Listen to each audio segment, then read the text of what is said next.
সরকারি অনুমোদনেই স্বাস্থ্যকর্মীদের নিম্নমানের সুরক্ষা সামগ্রী সরবরাহ করতেন শাহেদ। ব্রিফিংয়ে ডিবি প্রভাব খাটিয়ে সাবরিনার দুর্নীতি তদন্তের আশ্বাস। হদিস নেই রিজেন্ট হাসপাতালকে দেয়া $1.5 কোটি টাকার সরকারি যন্ত্রপাতির। চট্টগ্রামে স্বাস্থ্য অধিদপ্তরের অনিয়ম নিয়ে জানতে চাইলে সময় সংবাদকে সমঝোতার প্রস্তাব। দেশে কোভিড আক্রান্তের সংখ্যা ছাড়ালো 2 লাখ, আরও 34 জনের মৃত্যু। 23 জুলাই থেকে বিদেশ যেতে রিপোর্ট বাধ্যতামূলক, নির্ধারিত 16টি হাসপাতালেই পরীক্ষা। এবং করোনায় মৃত ছোট ভাইয়ের জানাজায় অংশ নিতে কাল কিশোরগঞ্জের মিঠামইনে যাচ্ছেন রাষ্ট্রপতি। মহামারীতে সফর নিরাপদ করতে নেওয়া হয়েছে সব ব্যবস্থা।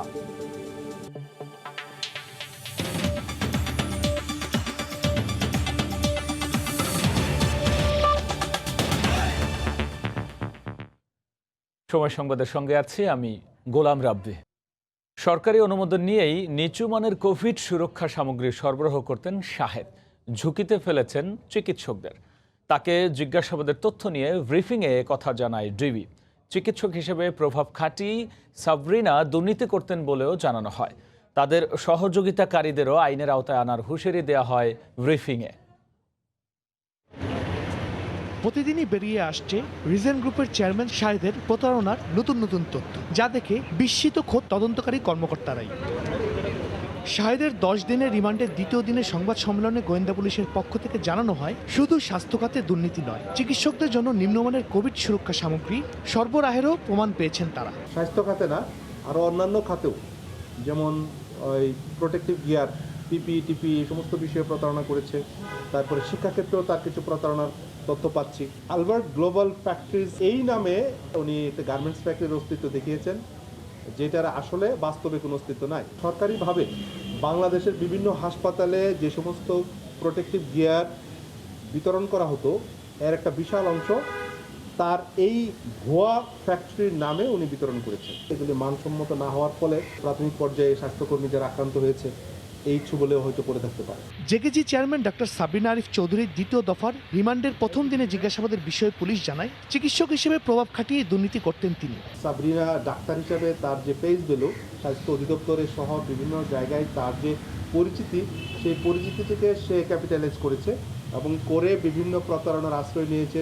বিভিন্ন পর্যায়ে সংশ্লিষ্টতার ভিত্তিতেই সাবরিনা এবং শাহেদ প্রতারণা করতেন জানিয়ে তাদের সহযোগিতাকারীদেরও জিজ্ঞাসাবাদ করা হবে বলে জানান গোয়েন্দা পুলিশের ঊর্ধ্বতন এই কর্মকর্তা। শাহরিয়ার জামান দ্বীপ, সময় সংবাদ, ঢাকা। এদিকে হদিস মিলছে না রিজেন্ট হাসপাতালকে দেয়া প্রায় $1.5 কোটি টাকা দামের 2টি সরকারি ডায়ালাইসিস ইউনিটের। করোনা চিকিৎসায় সরকারের দেয়া বিনামূল্যের যন্ত্রপাতি বাইরে বিক্রি করে দেওয়ারও অভিযোগ উঠেছে। তাছাড়া চুক্তিতে না থাকলেও কেন যন্ত্রপাতি দেয়া হলো, এমন প্রশ্ন তুলেছেন স্বাস্থ্য খাতের বিশেষজ্ঞরা। এহসান জুয়েলের রিপোর্ট। ভাঙা ফটক, ছড়িয়ে আছে জিনিসপত্র। কদিন আগেই চিকিৎসা প্রত্যাশীদের ভিড়ে সরব রিজেন্ট হাসপাতাল আজ ফাঁকা, আর ভিতরে প্রতারণার মহাযজ্ঞের চিহ্ন। বর্তমানে সিলগালা, উত্তরা ও মিরপুরের 2টি শাখায় 2-1 নিরাপত্তা কর্মী ছাড়া নেই কেউ। এর মধ্যে কেউ আসছিল আর না, শুধু র্যাবের লোক। সম্প্রতি সরকারি এক নথিতে দেখা যায়, রিজেন্ট হাসপাতালের সাথে স্বাস্থ্য অধিদপ্তরের চুক্তিতে স্পষ্ট করা না হলেও সেখানে প্রায় $1.5 কোটি টাকার যন্ত্রপাতি দিয়েছে কেন্দ্রীয় ঔষধাগার। প্রায় $1.5 কোটি টাকার 2টি ডায়ালাইসিস মেশিন, একটি ওয়াটার ট্রিটমেন্ট প্ল্যান্ট, 2টি আইসিইউ ভেন্টিলেটর ও 2টি ডায়ালাইসিস বেড রয়েছে তার মধ্যে।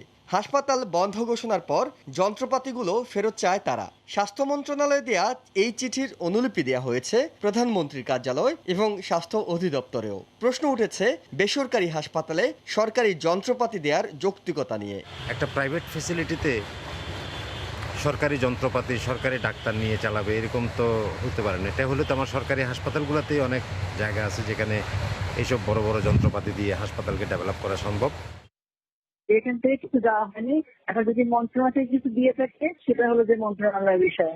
কিন্তু 6 জুলাই র্যাবের অভিযানে মালামালের যে তালিকা করা হয়, সেখানে রিজেন্টের 2টি হাসপাতালের কোনোটিতেই ডায়ালাইসিস ইউনিট খুঁজে পাওয়া যায়নি। ওই সময়ে জালিয়াত শাহেদের করোনা আক্রান্ত বাবাকে ডায়ালাইসিস সুবিধা না থাকায় রাজধানীর অন্য একটি হাসপাতালে ভর্তি করা হয়। সূত্র বলছে, সরকারের দেয়া ডায়ালাইসিসের যন্ত্রপাতি বাইরে বিক্রি করে দিয়েছে শাহেদ। এই বিষয়ে কেন্দ্রীয় ঔষধাগারের কেউ কথা বলতে রাজি হননি। তবে চলতি সপ্তাহে হাসপাতাল খুলে যন্ত্রপাতি ফিরিয়ে নেওয়ার উদ্যোগ নেওয়া হবে বলে জানা গেছে। পুরো হাসপাতালটি বর্তমানে সিলগালা করে রেখেছে আইন শৃঙ্খলা বাহিনী। তারা বলছে স্বাস্থ্য মন্ত্রণালয়ের চিঠি পাওয়া গেলে সরকারি যন্ত্রপাতি ফেরত পাঠানো হবে। একই সঙ্গে বিক্রি করে দেওয়া মালামাল উদ্ধারে নেওয়া হবে ব্যবস্থা। ইহসান জুয়েল, সময় সংবাদ, ঢাকা।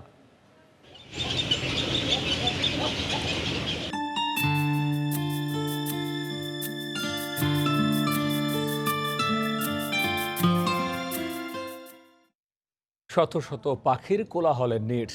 পাখি বাড়ির এ খবর থাকছে সংবাদের শেষাংশে। কমিশন দিলেই মেলে কাজ, আর এ সিন্ডিকেটের নিয়ন্ত্রণে একজন নির্বাহী প্রকৌশলী সহ বেশ কয়েকজন। চট্টগ্রাম বিভাগীয় স্বাস্থ্য অধিদপ্তর ভবন নির্মাণে পুকুর চুরি নিয়ে জানতে চাইলে সময় সংবাদকে সমঝোতার প্রস্তাব দেন অভিযুক্ত ওই নির্বাহী প্রকৌশলী। আশরাফুল আলম মামুনের ক্যামেরায় শফিকুল আলমের রিপোর্ট। সকালে অফিস টাইমে আমি এমনি করে 12% টাকা আমার এনশিওর কইরা তারপর তুমি শিডিউল দিন। ঢাকা হেড অফিসে শুধু আমাকে ডিপার্টমেন্ট না, ওভারঅল সব ডিপার্টমেন্টের কথা। নতুন কাজ সর্বোচ্চ 8% নগদ টাকা দিয়ে নিচ্ছে না। টেন্ডার নোটিশে স্বাস্থ্য অধিদপ্তরের নির্মাণ শাখা 10টি কাজের মধ্যে 3 নম্বর কাজটি বান্দরবান সিভিল সার্জন কার্যালয়ের একটি গ্যারেজ। এই নির্মাণ কাজ পাইয়ে দিতে ঠিকাদারি প্রতিষ্ঠান থেকে 12% কমিশন চান রাঙ্গামাটির সহকারী প্রকৌশলী মেহেদি হাসান। ঠিকাদারের অভিযোগ, এই সিন্ডিকেটের সাথে জড়িত চট্টগ্রাম বিভাগীয় স্বাস্থ্য অধিদপ্তরের নির্মাণ শাখার একজন নির্বাহী প্রকৌশলী। 9 লক্ষ টাকা তিনটা কমিটি গুণাগারে গেছে, লস খেয়েছে 10%। ওই এক্সেল ফারুক সবই ডিপার্টমেন্টটা শেষ করে দিচ্ছে। চট্টগ্রাম নগরী সিনেমা প্যালেসে স্বাস্থ্য অধিদপ্তরের নির্মাণ শাখার 6তলা ভবন নির্মাণে ব্যয় হয়েছে 6 কোটি টাকার বেশি, কিন্তু নতুন আরেকটি টেন্ডার করে ভবনের সামনে সামান্য এ বাগানের সৌন্দর্য বর্ধনে 2 কোটি 24 লাখ টাকা খরচ দেখিয়ে বড় অঙ্কের টাকা আত্মসাতের অভিযোগ রয়েছে। আমিও বুঝতেছি না ব্যাপারটা। আমরা এত বড় একটা বিল্ডিং 6 কোটি 40 লাখ দিয়ে করতে 60 লাখ দিয়ে করতে পারলাম, ওরা 2 কোটি 24 লাখ দিয়ে কি কাজ করলো, তা আমাদেরও বোধগম্য নয়। অনিয়মের বিষয়ে কথা বলতে অফিসে গেলে পাওয়া যায়নি নির্বাহী প্রকৌশলী ফারুককে। অবশ্য পরে ফোন করে বিষয়টি সমঝোতা করার অনৈতিক প্রস্তাব দেন তিনি। সাক্ষাৎকারের বিষয়ে আমি কিছু জানি না। সাক্ষাৎকারের বিষয়ে না বলে আপনারা কি কথা বলছে, আপনি আমার উপর আস্থা রেখেন। অনেকের সাথেই আমার গুড রিলেশন, আপনার সাথে গুড রিলেশনে না হওয়ার কোনো কিছুই কারণ নেই। নির্বাহী প্রকৌশলী ফারুক আহমেদের বিরুদ্ধে দুদকেও বেশ কিছু অভিযোগ জমা পড়েছে। এটা তো যে আমাদের যাচাই বাছাই কমিটির মিটিং হবে, এরপরে আর কি দেখতে পারবো যে আসছে কিনা। নির্মাণ কাজের কোনো তদারকি না থাকায় এই বিভাগ দুর্নীতির স্বর্গরাজ্যে পরিণত হয়েছে বলে মনে করে সচেতন নাগরিক কমিটি। পূর্বেই ঠিকাদারকে জানিয়ে দিয়েছে, কাজ পেতে চাইলে কাজের টোটাল প্রাক্কলন ব্যয়ের 15% নগদে তাদেরকে দিতে হবে। বান্দরবান, খাগড়াছড়ি, রাঙ্গামাটি ও কক্সবাজার সহ স্বাস্থ্য বিভাগের নির্মাণ সংক্রান্ত সব কাজ নিয়ন্ত্রিত হয় নির্মাণ শাখা থেকে। শফিকুল আলম, সময় সংবাদ, চট্টগ্রাম। দেশে করোনা আক্রান্তের সংখ্যা 2 লাখ ছাড়ালো। আজ 10,923টি নমুনা পরীক্ষায় 2,709 জন শনাক্ত হয়েছেন। এছাড়া একদিনে আরও 34 জনের মৃত্যু হয়েছে। এ নিয়ে মারা গেলেন 2,581 জন, সুস্থ হয়েছেন 1,373 জন।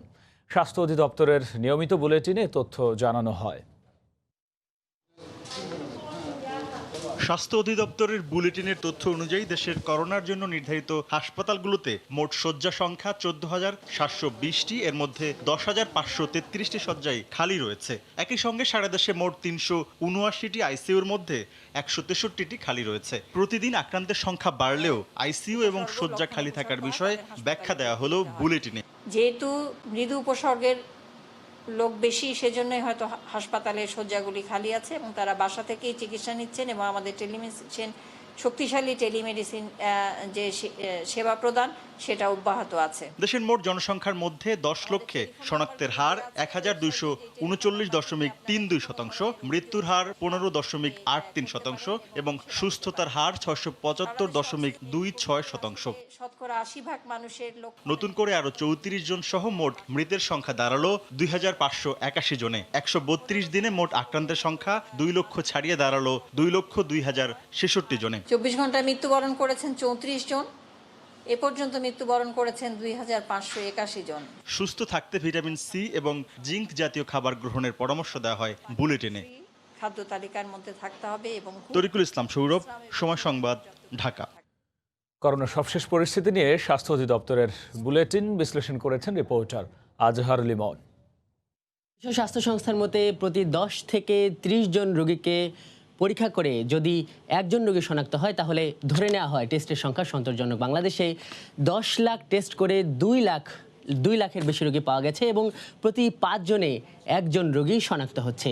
সেই হিসেবে এই যে নমুনা পরীক্ষার হার এটি সন্তোষজনক নয়। আজকের বিশ্লেষণে তুলে ধরব নানা দিক। শুরুতেই গেল 24 ঘন্টার সার্বিক চিত্র। গেল 24 ঘন্টায় নমুনা পরীক্ষা করা হয়েছে 10,923 জনের, যাদের মধ্যে করোনা শনাক্ত হয়েছে 2,709 জনের দেহে। গেল 24 ঘন্টায় মৃত্যুবরণ করেছেন 34 জন। এনাগাত মোট মৃত্যুবরণ করা রোগীর সংখ্যা দাঁড়ালো 2,581 জন। গেল 24 ঘন্টায় সুস্থ হয়েছেন 1,373 জন এবং এনাগাত সুস্থ হওয়া রোগীর সংখ্যা দাঁড়ালো 1,10,098 জনে। গেল 7 দিনে শনাক্তের হারটা 21 থেকে আমরা 25% মধ্যেই দেখছি। আজকে শনাক্তের হারটা আমরা দেখতে পাচ্ছি 24.80%। প্রথম 50,000 রোগীর সংখ্যা দাঁড়াতে প্রায় সময় লেগেছিল 3 মাস। এর পরের যে 16 দিন, সেই পরের 16 দিনে কিন্তু আরও 50,000 রোগী বেড়েছে। সবশেষ 1 মাসে কিন্তু আরও 1 লাখ রোগী বেড়েছে। আজ রোগীর সংখ্যা দাঁড়িয়েছে 2,02,066 জন। সব থেকে বেশি আক্রান্ত হচ্ছে 21 থেকে 30 এবং 41 থেকে 40 বছর বয়সী রোগীরা। মৃত্যুবরণ করা রোগীদের ক্ষেত্রে আমরা দেখতে পাচ্ছি যে 60 ঊর্ধ্ব রোগীরা সব থেকে বেশি মৃত্যুবরণ করছেন। আমরা দেখছি যে প্রতি 100 জন মৃত্যুবরণ করা রোগীর 40 জনই প্রায় 60 ঊর্ধ্ব।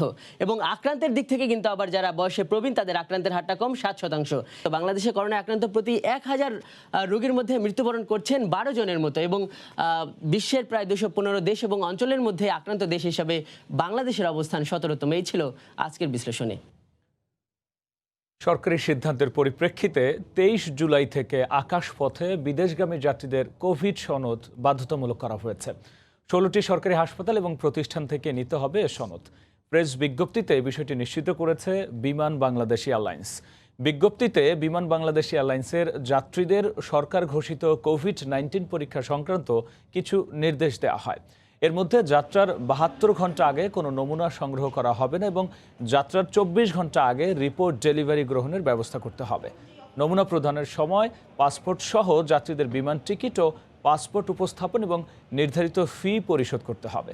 কোভিড-19 পরীক্ষার জন্য পরীক্ষাগার যে জেলায় অবস্থিত সে জেলার সিভিল সার্জন অফিসে স্থাপিত আলাদা বুথে তাদের নমুনা দেবেন।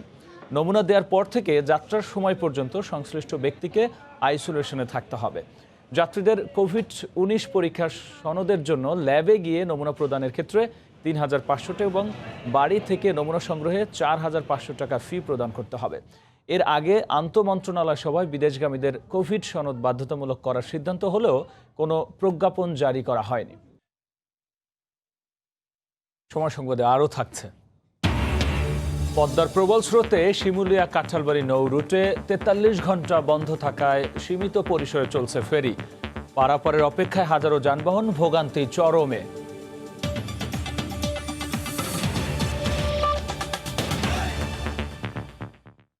বাজারে সংকট দেখা দিয়েছে সাধারণ জ্বর, সর্দি, কাশির নিত্য প্রয়োজনীয় ওষুধের। এসব রোগে আক্রান্তদের ভোগান্তি তাই বাড়ছে প্রতিদিন। ফার্মেসিগুলো বলছে সরবরাহ না থাকায় বিক্রি করতে পারছেন না তারা।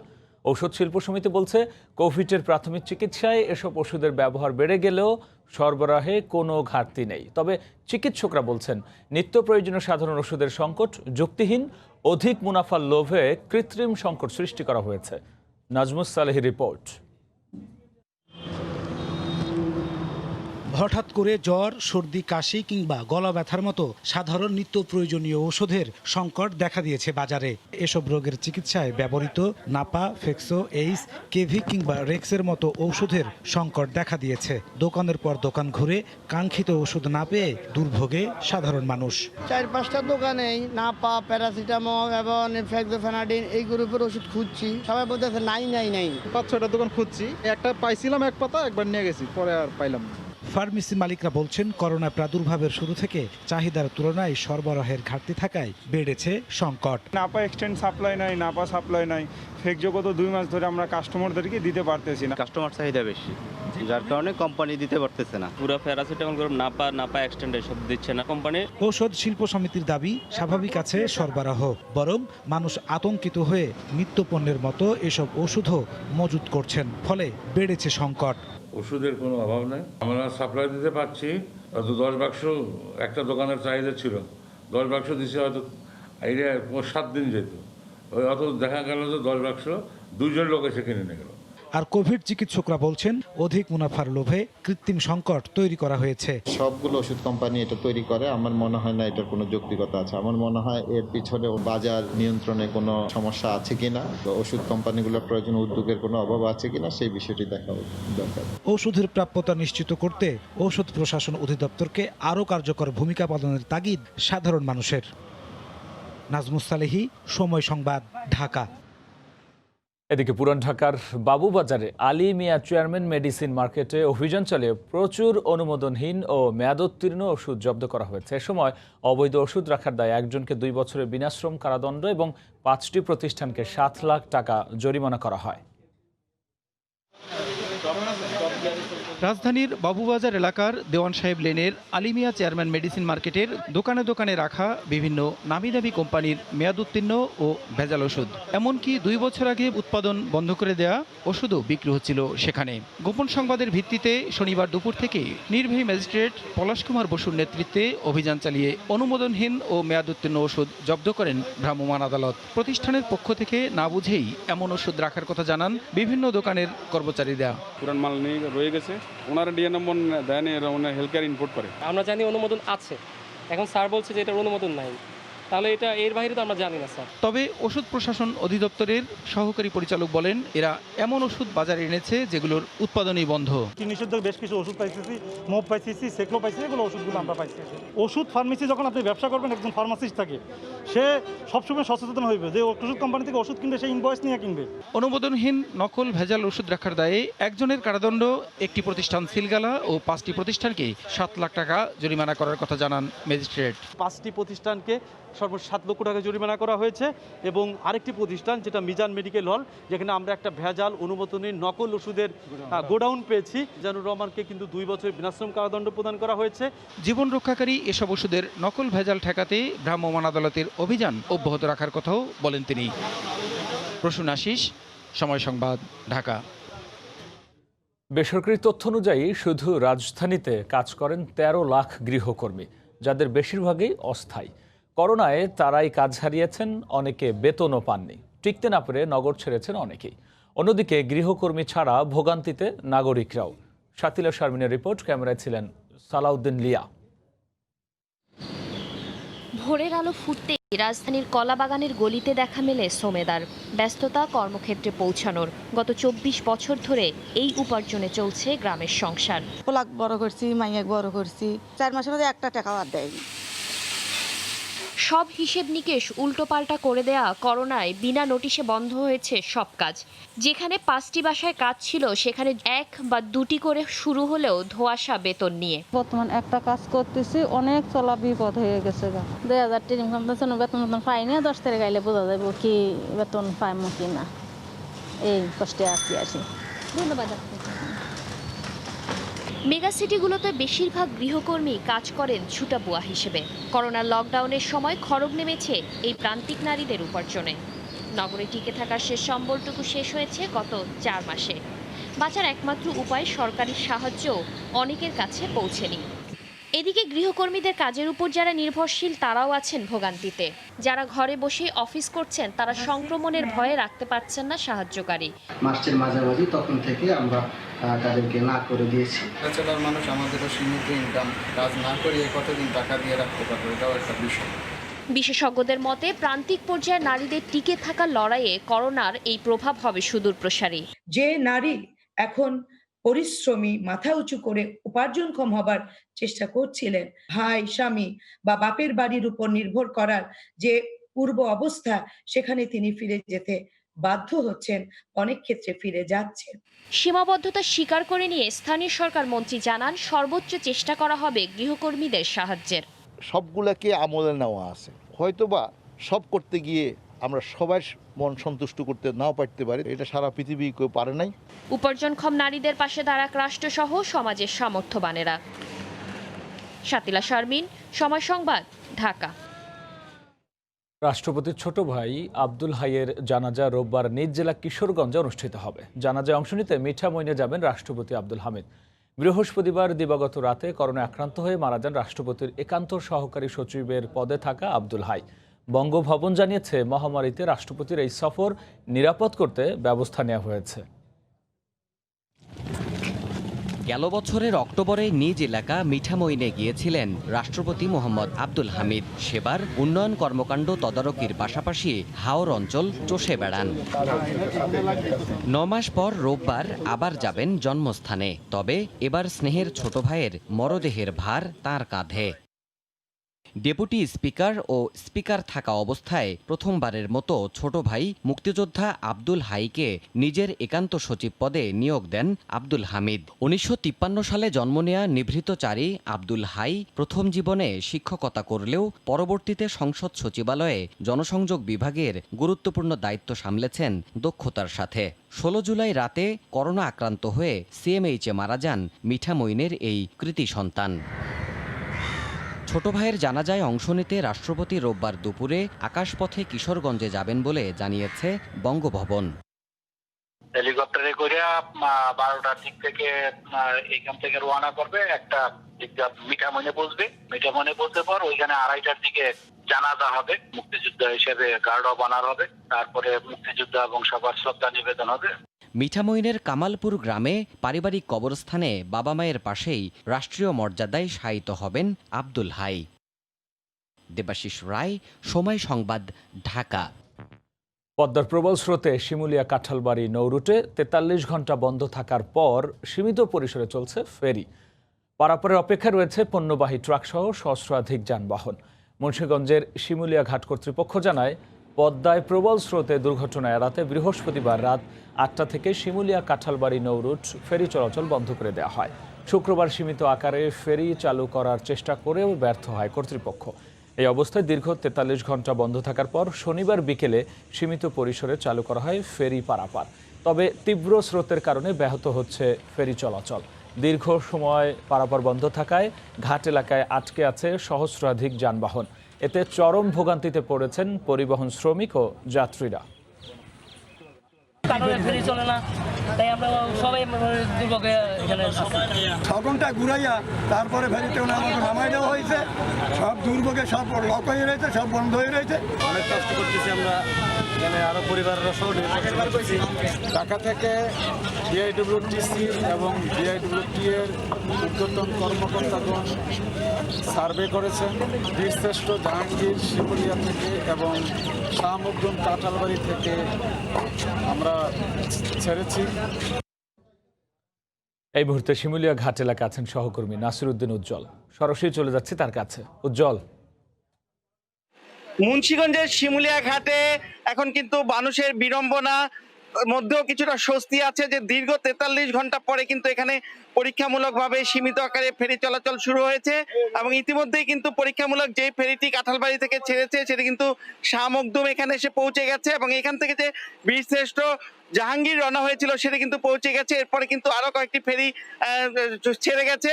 এই কারণে এখানকার যারা দুর্ভোগে আছে তাদের মধ্যে একটু স্বস্তি এসছে যে কিছু সময় পরে হলে অন্তত তারা গন্তব্যে যেতে পারবেন। কিন্তু এখানে স্রোতের তীব্রতা, সেই তীব্রতা কিন্তু অনেক, পুরো নদী জুড়ে কিন্তু এই স্রোতের তীব্রতা আছে এবং এখানে কিন্তু বিপদসীমার 55 সেন্টিমিটারের উপর দিয়ে কিন্তু পদ্মা প্রবাহিত হচ্ছে। সেই কারণে কিন্তু এই যে ফেরি চলাচল, যে ঢাকা থেকে উচ্চ পর্যায়ের জরিপ দল এসেছিল সেই দল এসে কিন্তু তাদের যে বিভিন্নভাবে যে বিকল্প চ্যানেল সেটা নির্দেশনা দেখিয়ে দিয়েছে এবং এই পথে অন্তত সীমিত আকারে ফেরি চলাচলের যে অনুমতি দিয়েছে।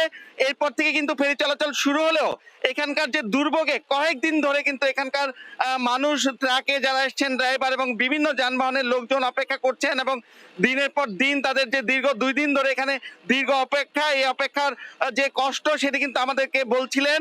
এখানকার যে তীব্র স্রোত, এর মধ্যে কিন্তু 87টি লঞ্চের মধ্যে সবগুলো চলতে পারছিল না এবং 450 স্পিড বোর্ডের কিন্তু সবগুলো চলতে পারছে না। যে ট্রলার যেগুলো চলাচল করতো সেগুলো কিন্তু সীমিত আকারে।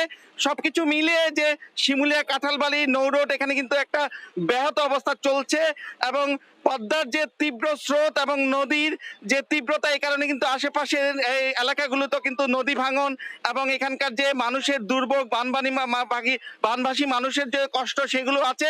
এই সবকিছু মিলিয়ে শিমুলিয়া ঘাটের সর্বশেষ এই ছিল অবস্থা। রাব্বি, পদ্মার শিমুলিয়া ঘাট এলাকা থেকে যুক্ত হয়েছিলেন সহকর্মী নাসির উদ্দিন উজ্জ্বল। এদিকে বন্যায় মাটি সরে যাওয়ায় মাল বোঝাই ট্রাকের চাপে ভেঙে পড়েছে বগুড়ার সারিয়াকান্দি সড়কের শাহবাজপুর বেইলি ব্রিজ। আর এতে বগুড়া সারিয়াকান্দি সড়কে যান চলাচল বন্ধ হয়ে গেছে। সকাল থেকে বিকল্প পথে চলাচল করতে হচ্ছে সাধারণ মানুষকে। বিস্তারিত মাজেদুর রহমানের রিপোর্টে। শনিবার সকালে 37 টন ওজনের 750 বস্তা সিমেন্ট নিয়ে বগুড়া থেকে সারিয়াকান্দি যাওয়ার পথে ব্রিজের উপর ট্রাকটি ওঠার পরেই ভেঙে পড়ে। এই অবস্থায় এলাকার মানুষ যাতায়াতে চরম দুর্ভোগে পড়েছে। ছোট একটা ব্রিজ, কিন্তু কত লোড পর্যন্ত এখানে নেওয়া যাবে বা ধারণ ক্ষমতা কতটুকু, এই বিষয়ে কোনো সাইনবোর্ড এখানে ছিল না। বগুড়া সারিয়াকান্দির একটা মেন রোড, হঠাৎ করে ব্রিজটা ভাঙে পড়ার কারণে আমাদের এখন জনগণের খুব ভোগান্তির মধ্যে আমরা আছে। অতিরিক্ত বোঝাইয়ের কারণে ব্রিজটি ভেঙে পড়েছে। অতি দ্রুত মেরামতের দাবি জনপ্রতিনিধির। অতিরিক্ত বোঝাই বা অতিরিক্ত লোডের কারণে ব্রিজটা ভেঙে গেছে। খুব তাড়াতাড়ি যত দ্রুত সম্ভব ব্রিজটা মেরামতের জরুরি দরকার। 750 বস্তা ওজনের সিমেন্ট বোঝাই ট্রাকটি ব্রিজের উপর ওঠায় এমন দুর্ঘটনা। এ ব্যাপারে মামলার প্রস্তুতি চলছে বলে জানান গাবতলী থানার উপপরিদর্শক। 750 বস্তা একটা চালান আছে, সেই চালান নিয়ে সিমেন্ট নিয়ে আসছে। সেই তার প্রেক্ষিতে এই ব্রিজটা ভেঙে যায়। আমরা এর আইনগত ব্যবস্থা নিব। বগুড়া সারিয়াকান্দি সড়কে প্রতিদিন শত শত ট্রাক এবং বিভিন্ন যানবাহন চলাচল করে এই পথে। এই এলাকার জনগণের বসবাস প্রায় 5 লাখ। বগুড়া থেকে মাজেদুর রহমান, সময় সংবাদ। মানিকগঞ্জের 7 উপজেলায় নতুন নতুন এলাকা প্লাবিত হয়েছে। পানিবন্দী হয়ে পড়েছেন 15টি ইউনিয়নের 32টি গ্রাম। অন্যদিকে জামালপুরে পানিবন্দী হয়ে পড়েছে কয়েক লাখ মানুষ। পরিবারের সদস্য ও গবাদি পশু নিয়ে উঁচু স্থানে আশ্রয় নিয়েছেন বানভাসী মানুষ। দুর্গত এলাকায় ছড়িয়ে পড়েছে পানিবাহিত নানা রোগ। দেখা দিয়েছে বিশুদ্ধ পানি ও খাদ্য সংকট। জেলা প্রতিনিধিদের পাঠানো তথ্য, ছবি নিয়ে রিপোর্ট। মানিকগঞ্জের জোনতা এলাকা, রাস্তা গড়িয়ে বন্যার পানি প্রবল বেগে ঢুকছে লোকালয়ে। বানের তোড়ে ভেঙে গেছে দৌলতপুর আমতলী আঞ্চলিক সড়কের বিভিন্ন অংশ। যমুনার পাশাপাশি হুহু করে বাড়ছে পদ্মার পানিও। দৌলতপুর, ঘিওর ও হরিরামপুর সহ 4 উপজেলার বিভিন্ন স্থানে বন্যার পানিতে তলিয়ে গেছে বসতঘর। পানির জন্য কষ্ট হইতেছে, ছোট বাচ্চা নিয়ে থাকা কষ্ট। সরকারের কিছু দিলে আমরা, কেউ পাবলিক কিছু দিলে আমরা খায়া বাঁচতে পারি। 70 ঊর্ধ্ব দেলোয়ারা খাতুন গলা পানিতে ডুবে থাকা বাড়িতে 4 দিন না খেয়ে থেকে আশ্রয় নিয়েছেন জামালপুরের দেওয়ানগঞ্জের গাবতলী রেল লাইনের খোলা আকাশের নিচে। পরে উপজেলা নির্বাহী কর্মকর্তার সহায়তায় ঠাঁই হয় স্থানীয় এক কাউন্সিলরের বাড়িতে। 4 দিন আগুন ধরে না, পানি। ইসলামপুরের আমতলী আঞ্চলিক সড়ক প্রবল গতিতে ছুটছে পানি। যমুনার পানিতে তলিয়ে গেছে 7 উপজেলার বসতবাড়ি। গবাদি পশু নিয়ে উঁচু স্থানে আশ্রয় নিয়েছেন দুর্গতরা। চলা কঠিন অবস্থা, গরু কি খেলে আর আমরা কি খাই। স্কুল, কলেজ, ঘরবাড়ি সবখানে পানি। হাঁটু সমান পানি মারিয়ে অনেকে কোনো মতে ঠাঁই নিয়েছেন উঁচু জায়গায়। স্রোতের তোড়ে রাস্তা ভেঙে বন্ধ হয়ে পড়েছে ফরিদপুর সদরপুরের যোগাযোগ ব্যবস্থা। পদ্মার ভাঙনে বিলীন হয়ে গেছে চাঁদপুরের রাজরাজেশ্বর ইউনিয়নের একমাত্র আশ্রয় কেন্দ্রটিও। এছাড়া শরীয়তপুর, সুনামগঞ্জ, মুন্সিগঞ্জ, গাইবান্ধা সহ বেশ কয়েকটি জেলায় বন্যা পরিস্থিতির অবনতি হয়েছে। ফারিয়া ফারজানা, সময় সংবাদ। ফেসবুক, টুইটার সহ সামাজিক যোগাযোগ মাধ্যম ব্যবহারে গ্রাহকদের বিনামূল্যে ইন্টারনেট সেবা পাওয়ার সুযোগ বন্ধ করল বিটিআরসি। নিয়ন্ত্রক সংস্থার যুক্তি, গ্রাহকদের অপব্যবহার রোধ এবং টেলিকম সেবায় শৃঙ্খলা আনতেই এমন উদ্যোগ। এরই মধ্যে নির্দেশনা বাস্তবায়ন শুরু করেছে মোবাইল অপারেটররা। শুভ খানের রিপোর্ট। করোনাকালে ঘরবন্দি সময়ের আয়তনটা যেমন বেড়েছে তেমনি বেড়েছে মানুষের অনলাইনে বিচরণ। গ্রাহক ধরতে অনেক সময়ই বিনামূল্যে কিংবা স্বল্প মূল্যের প্যাকেজ দেওয়ার প্রতিযোগিতায় জড়াচ্ছেন সেবাদাতারা। এসব বন্ধের কথা বলেই এবার ফেসবুক, টুইটার সহ সামাজিক যোগাযোগ মাধ্যম ব্যবহারে বিনামূল্যে বা স্বল্প মূল্যের ইন্টারনেট সেবায় নিষেধাজ্ঞা দিয়ে মোবাইল অপারেটরদের কাছে চিঠি পাঠিয়েছে বিটিআরসি। পর্নোগ্রাফি এসে পড়তেছে, প্রধানমন্ত্রী মরে গেল, রাষ্ট্রপতি মরে গেল, এইসব মেয়েগুলো আসছে। আমরা একটা চিঠি দিয়েছি সবাইকে যেন এই সোশ্যাল মিডিয়ার অপপ্রচারগুলো বন্ধ হয়। নিয়ন্ত্রক সংস্থার নির্দেশনা বাস্তবায়ন শুরু করেছে মোবাইল অপারেটররাও। আমাদের রেভিনিউ 0.5%-এর বেশি আমরা কোনো প্রমোশন খাতে ব্যয় করতে পারবো না। সেগুলো কিন্তু এমনিতেই খুব রেস্ট্রিক্টেড এই বাজেটের কারণে। আমরা কিন্তু এই অফারগুলো দিতে পারতাম না এমনিতেই। বিটিআরসির ইনস্ট্রাকশন আমরা মেনে ইমপ্লিমেন্ট করে দিয়েছি। চলতি অর্থবছরের বাজেটে বাড়তি সম্পূরক শুল্ক আরোপ করায় বেড়েছে মোবাইলে ইন্টারনেট খরচ। ভ্যাট জটিলতায় ব্রডব্যান্ড ইন্টারনেটের দামও বাড়ানোর ঘোষণা দিয়েছে সেবাদাতারা। এর মধ্যেই এমন নির্দেশনা। শুভ খান, সময় সংবাদ, ঢাকা। ইউরোপের অর্থনীতি পুনরুদ্ধারে বেলজিয়ামের ব্রাসেলসে মিলিত হয়েছেন ইইউ নেতারা। ঘোষণা করা হবে ক্ষতিপূরণ ও ইইউ বাজেট। লিসবন থেকে ইইউ নেতাদের সে সম্মেলনের খবর জানাতে যুক্ত হচ্ছেন রিপোর্টার তারিকুল হাসান আশিক। রাব্বি, ইউরোপীয় ইউনিয়নের ক্ষতিগ্রস্ত অর্থনীতি পুনরুদ্ধার এবং আগামী 7 বছরের বাজেট নির্ধারণ করতে ইউরোপীয় ইউনিয়নের 27 দেশের নেতারা কিন্তু এরই মধ্যে বেলজিয়ামের ব্রাসেলসে সমবেত হয়েছেন। সেখানে একটি সম্মেলনের মাধ্যমে তারা তাদের যে নিজেদের অর্থনৈতিক অবস্থান তুলে ধরছেন এবং ভবিষ্যতে অর্থনৈতিক যে ক্ষতি তারা আমরা দেখেছি যে দ্বিতীয় বিশ্বযুদ্ধের পর এই ধরনের অর্থনৈতিক চাপে পড়েছে কিন্তু ইউরোপীয় ইউনিয়ন। তো সেই চাপ মোকাবেলার লক্ষ্যে ইউরোপীয় ইউনিয়নের নেতারা কিন্তু এক হয়েছেন এবং গত শুক্রবার অর্থাৎ গতকাল কিন্তু ইউরোপের ইউনিয়নের নেতারা কিন্তু সেখানে সমবেত হয়েছেন এবং সেখানে প্রথম দিন তাদের যে অবস্থান তারা তুলে ধরেছেন। আজকে কিন্তু দ্বিতীয় দিনের যে সম্মেলন এবং গতকালকে বেশ লম্বা সময়ের একটি সম্মেলন অনুষ্ঠিত হয়েছে সেখানে, এবং আজকে যে দ্বিতীয় দিনের মতো সেই সম্মেলন অনুষ্ঠিত হবার কথা রয়েছে। কিন্তু সেই সম্মেলনের পূর্ব প্রস্তুতি হিসেবে আমরা দেখেছি যে জার্মানির অ্যাঙ্গেলা মার্কেল, ফ্রান্সের ইমানুয়েল ম্যাক্রন এবং ইতালির গুসেপ্পে কোন্তে সহ যে 5টি দেশের নেতারা কিন্তু আগে পূর্ব বৈঠক করবে। সেখানে স্প্যানিশ প্রধানমন্ত্রী পেদ্রো সানচেজ রয়েছেন। তো তারা কিন্তু তাদের যে অবস্থান তুলে ধরবেন, কারণ ইউরোপের অর্থনীতির মূল চালিকা শক্তি হিসেবে কিন্তু কাজ করছে ফ্রান্স এবং জার্মানি।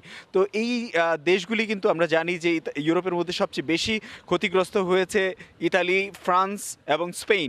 তো এই যে ক্ষতিগ্রস্ত অর্থনীতি পুনরুদ্ধারে এই 3 দেশকে কিন্তু একটি বড় চাপের মধ্য দিয়ে যেতে হবে, কারণ সামনের যে দিনগুলিতে আমরা যেটি জেনেছি যে অন্তত অর্থনৈতিক ক্ষতির পুনরুদ্ধারে তারা 750 বিলিয়ন ইউরোর একটি যে অর্থ বরাদ্দের কথা ভাবছেন। সেই সঙ্গে আগামী 7 বছরের ইউর যে বাজেট সেটিকে 1 ট্রিলিয়নের বেশি অর্থ বরাদ্দের কথা ভাবছেন তারা।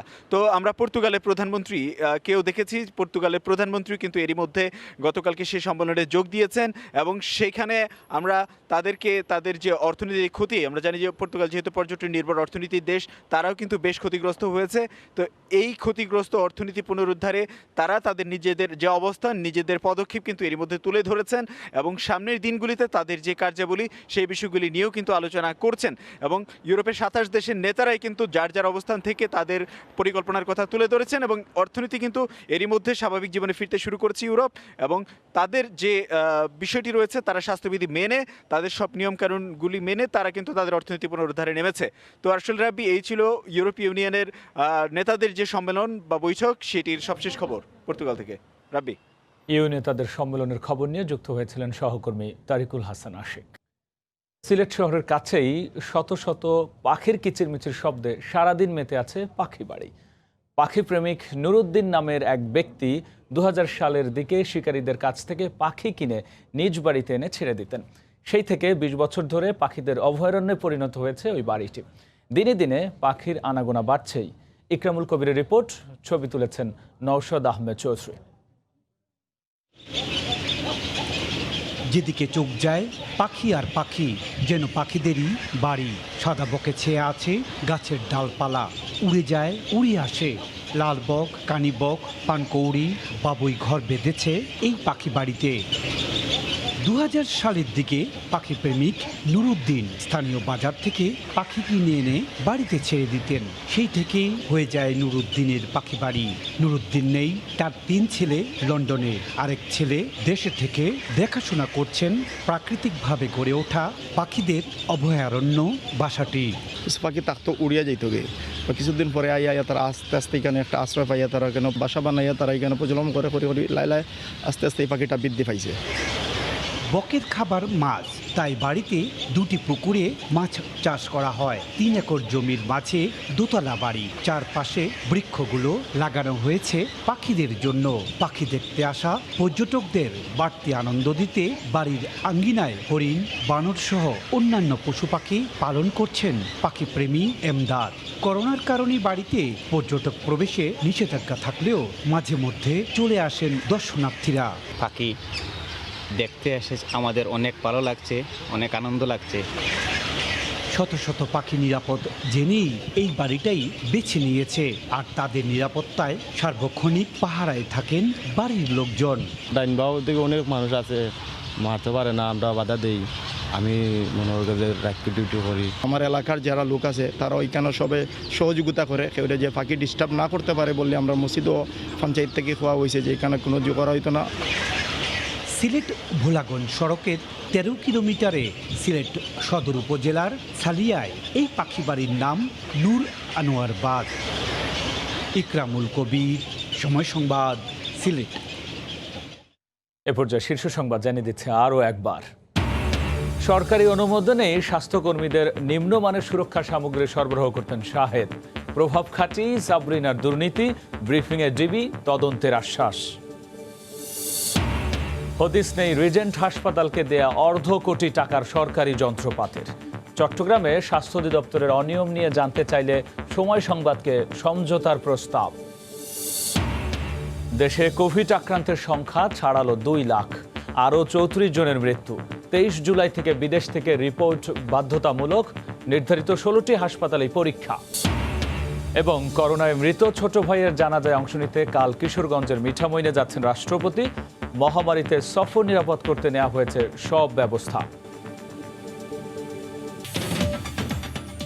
এই ছিল এখনকার মতো। যে কোনো খবর পেতে ভিজিট করুন সময়নিউজ.tv। আপনার মোবাইলেও সময় সংবাদ দেখতে ও সব খবর পেতে ডাউনলোড করুন সময় অ্যাপ। এছাড়াও এইমাত্র পাওয়া খবর আপনার মোবাইলে পেতে SMS করুন *BN লিখে পাঠিয়ে দিন 16242 নম্বরে। সঙ্গে থাকুন সময়।